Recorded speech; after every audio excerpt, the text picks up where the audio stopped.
Hi everyone, welcome back to another video. Now in today's I'm going to talk about potting angles and how to learn them. And I see I would say some common mistakes that players are doing when they're trying to learn different angles around the table. So I'm going to address some of those issues and tell you the best way to build up your potting angle recognition. Okay, so first of all, what I've done is I've made some marks, some key positions on the table. So I've got a mark with the white completely straight on the black. Then I've got another one with the white almost parallel to the black cushion. Then this one is equal distance higher up, and then I've got one that's higher again, and then I've got the same on the other side of the table. These are common angles that I would want players to learn when they're playing around the black spot. Now I've actually drawn some little crosses on the table using a chalk pencil, but obviously this is my training table. If you're in the club, just use a little tiny bit of a dab of chalk. Right, so when you're playing a black off the spot here, so let's say I'm picking this one, so I'm on the third mark up and I'm trying to pick my angle like this. I've talked about before that you can look from here if you want to give yourself a bit of extra information, but mostly you want people getting behind what they think is the potting line here. Now obviously I've talked again about, I can tell where I'm overcutting it or where I'm undercutting it. Now here's the big mistake. So players will do what they think this is the potting line. They get down to the shot like this, they aim it, they play to pot it like this, and that one's gone in there. So then what they do is they say, right, okay, let me do another one of those. So I aim it, this looks good here. They get down to here, and then they go, yeah, this all looks good to me, and then they hit it, and they go, I've missed it thin. Now, the big mistake that players make is they then immediately on the next shot try and compensate by aiming a bit thicker because that one missed thin. So they would say, well, based on that last shot, I need to now aim the ball thicker. So they aim what they think is actually correct, but then go, but I need to go a little bit thicker like this. And then they try that one, and that one goes too thick. So the common thing I'm always saying to players here is that you cannot try and second guess your aiming. You have to let it happen subconsciously in the background. So when you're learning angles, you have to just get down to what you think is going to pop the ball every single time.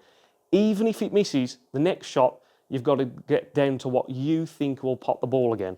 So I'm going to this one here.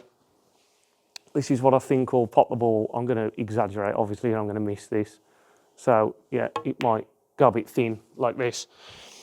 And then on the next one, so I would not change anything. I would want a player to not make any adjustment. I want them to, what do they think looks good here? What do they think then looks good here? And play another one. Just what looks good. Hit the shot, see if you make the pot. The more you do it like that, you will subconsciously be learning the angles. You won't even realise that anything is actually happening, but your brain will just very slowly start to get the angle. And within a few sessions of doing it like that, you would be more and more refined and you would get the potting angle correct. So that's the first really big tip. You cannot try and second guess the angle every time. You've got to do what you think is perfect. It's got to look good here, and then it's got to look good here, and play the pot. Now, the second really big common mistake is that a player will steer the shot. So on this angle here, because I'm cutting it in that direction, lots of players will steer the cue over that way. So they'll get down to the shot, but then when they actually play it, they will steer the cue and try and steer the ball in. So you must say to yourself, when you're learning these angles, you have to say, I'm only allowed to deliver straight. So I must go, that is the line there, get down to my line so it feels good. And now the only thing I'm allowed to do is just push the cue in a straight line and see if the ball pots. So you've really got to stop yourself from being allowed to steer. You have to almost, when you're learning these things, override your mind. It's very, very common that you're trying to, the highest priority is trying to will the ball into the pocket. And I totally get that. We want to get the good result and get the pot.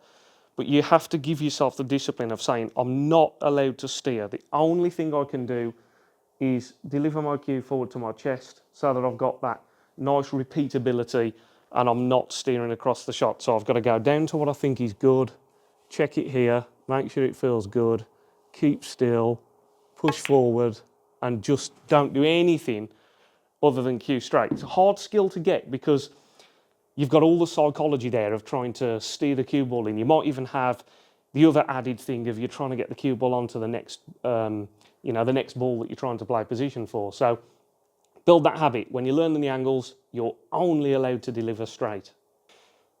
Now, another common thing is, should you be using side to try and get the potting angles? And I think that very much depends on, as I've said in previous videos, the standard that you are as a player.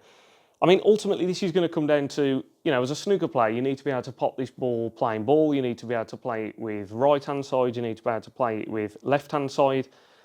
But when you're trying to build up angle recognition, I think it's best to try and stick to the centre of the cue ball when you're trying to build these things up. So on this green, for example, this is a common shot that, you're trying to just hit the middle of the cue ball, just try and get the pot.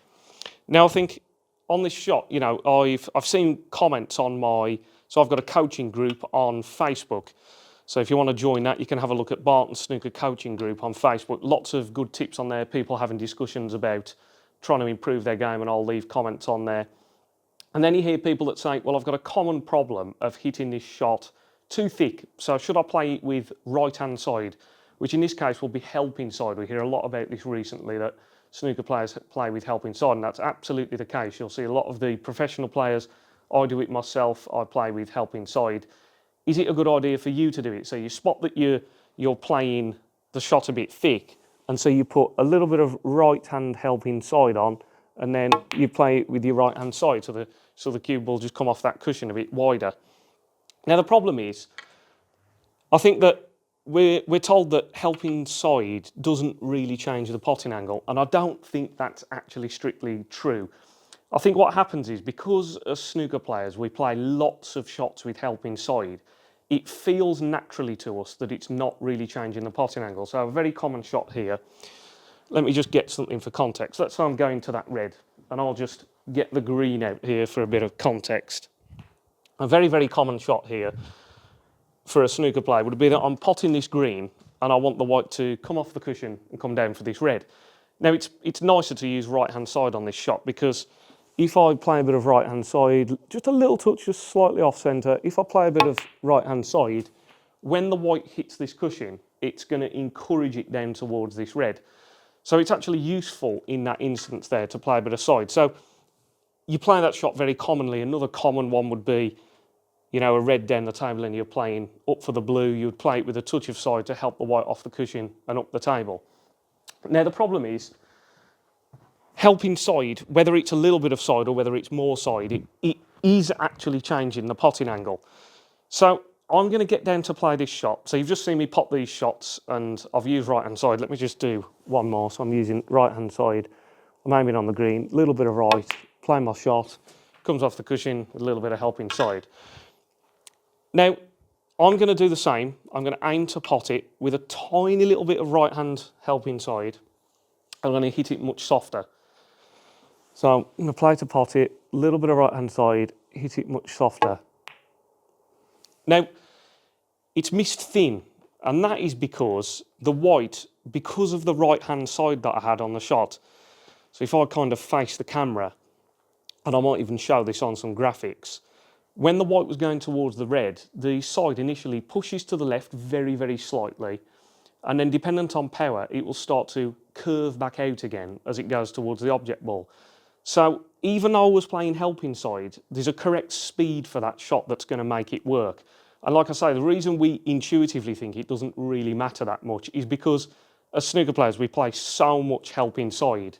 For high-level players that are, making 100 breaks, we use side so often, it feels like it doesn't really change the potting angle. But it absolutely does, and so that's why it's difficult at first. If you're suddenly introducing, well, I'm missing thick, so I'm going to deliberately put a bit of this side on, and then, I'm like flicking it in with a bit of side, but it's worked okay because my aiming was okay there. But you're suddenly introducing another variable that's going to make it very, very difficult to start building up your angle recognition. There's also the argument that, what about if my next ball is up here like this? I now need to be able to play this shot with a lot of left-hand side because, I want it to come off the cushion. I want to pot that one. And then I wanted my white to check off that cushion and stay for this red up there. So We need to be able to pot balls in all ways. When you're trying to learn your angles, it's best to try and avoid putting side on at first so that you can learn to pot balls in all different ways. Now, another very common shot that we see here is this black here. So the shot that you'll see professional players play is they're playing to pot the black and stun up past that red. So they're playing little tiny stun shot like that. Very common shot that you'll see on the TV. Now, this is where you'll hear commentators say that the player has decelerated. And if that happens, the pot will be missed thin. And that's because the player is, for most professionals, they're going to favour putting right-hand side on, right-hand helping side. Now, if you don't hit it at the correct speed, it won't work. So this is what they call deceleration, which is kind of the wrong term, because what they actually mean is they didn't hit the cue ball at the right speed for the side and the shot that they were playing. They caught it at the wrong speed. So if I play this one and I decelerate, so I'm playing my right-hand side and I don't hit at the right speed, so I decelerated, very common that you'll miss the pot thin, and that happens, and I've also lost the cue ball there, and that happens on the TV. So I lost all the spin on the white, I lost the grip, and the white also got a chance to bend back out too far, and I missed the pot.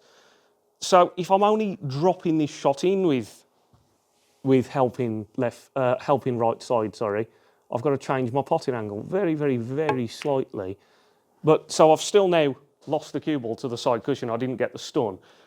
But there's a slight bit of an aiming change there because I'm playing at a different speed. So it's very common, and like we say, this is an example of one that you see all the time. You'll hear Stephen Hendry in commentary saying, if ever you miss this type of shot, you're going to miss it thin. And that's because you're aiming with side, and of course, the cue ball is bending at the wrong speed. So when you're trying to learn these angles, it might be best, as I say, I think it is best. Depends on the standard of player. If you're already a player that can make lots of 50s and 60s, you can start experimenting with playing side spin. And even that question really is a separate one to whether the side makes a difference. You know, when should you introduce playing side? I think until you're at that standard, just don't worry about the side. You don't have to play side here. So, yeah, but the common thing is if I hit this with right-hand side too soft for the shot needed, I've decelerated, I've lost the cue ball, and I'll miss the pot thin. So, some really big tips there. One is that you're going to make sure that you're not changing your aiming each time when you're trying to learn these potting angles. If you miss one thin, just aim it where you think you're potting it again. You can't keep trying to second guess your aiming all the time. The second one is you're desperately trying to not steer the cue. You can't learn angles if you're coming across the cue ball and then you're aiming at a certain point. You could have aimed perfectly, but you steered the cue along the shot line. And the third one is, I'm not saying don't play with side spin. I use it all the time. I often say that. I'm saying be careful at first when you're trying to learn, that it can make things even more complicated because you're throwing another variable into there. So for some players, yeah, absolutely play around with it. For the ones, if you're starting out, you're trying to get some angle recognition, I would leave it alone. And hopefully this has been a very, very useful video. So, as always, everybody, I really hope you found this video useful. Like, comment, subscribe, all the usual stuff. For anyone that's interested in any personal one-to-one coaching sessions, I'm working on this very table all the time, helping players to improve their game. All my details are in the description box below, so if you have a look there, contact me, and I'd love to help you with your game. As always, thanks a lot for watching, everybody. Stay tuned for next week's video. Cheers.